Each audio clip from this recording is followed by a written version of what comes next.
Nous avons lancé un groupe de travail conjoint sur l'énergie qui va faire progresser l'énergie propre et la technologie propre pour renforcer la chaîne d'approvisionnement de minéraux critiques et la production de véhicules électriques afin d'assurer notre sécurité sur le plan énergétique.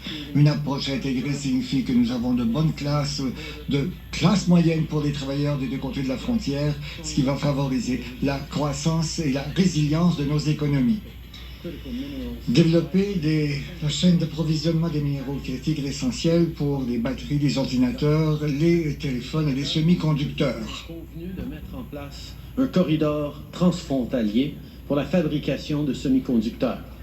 Aujourd'hui, j'annonce donc que le Canada a signé un accord avec IBM pour étendre ses capacités liées aux semi-conducteurs dans les installations de Bromont au Québec et pour développer de nouvelles capacités. La demande est en hausse, tout comme la concurrence. L'investissement du Canada dans le secteur des semi-conducteurs, qui va atteindre jusqu'à 250 millions de dollars, va permettre d'accroître la compétitivité de l'économie nord-américaine, de créer des emplois pour la classe moyenne, de tirer parti du talent canadien et d'aider à réduire la pollution. En plus de réduire la pollution et de combattre les changements climatiques, le président et moi avons travaillé sur la protection de la nature. Le Canada et les États-Unis partagent la plus longue frontière terrestre au monde. Nous partageons 3 océans et les Grands Lacs. Les Grands Lacs sont une source d'eau potable pour 40 millions de personnes et cette ressource commune doit être protégée. C'est pourquoi le Canada va faire un investissement de 420 millions de dollars pour protéger les Grands Lacs pour les générations à venir. Qu'il s'agisse de protéger nos eaux, y compris dans l'Arctique, de préserver la biodiversité ou de développer une économie de net zéro, nous allons continuer de travailler en partenariat, nous allons aussi continuer de collaborer pour protéger la sécurité de nos gens.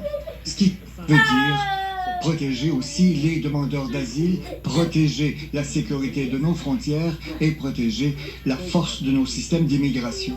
Nos deux pays croient en un système d'immigration ordonné et en la sécurité des frontières. C'est pourquoi nous allons appliquer l'accord sur les tiers pays sûrs aux demandeurs de refuge en dehors des points d'entrée officiels. À compter de minuit ce soir, les services frontaliers vont appliquer cette entente et on retourne les demandeurs d'asile aux points d'entrée sécuritaires. Les agents frontaliers vont renvoyer les ressortissants qui traversent la frontière de manière irrégulière au poste frontalier canado-américain le plus proche. Nos équipes ont travaillé fort pour en arriver à cet accord.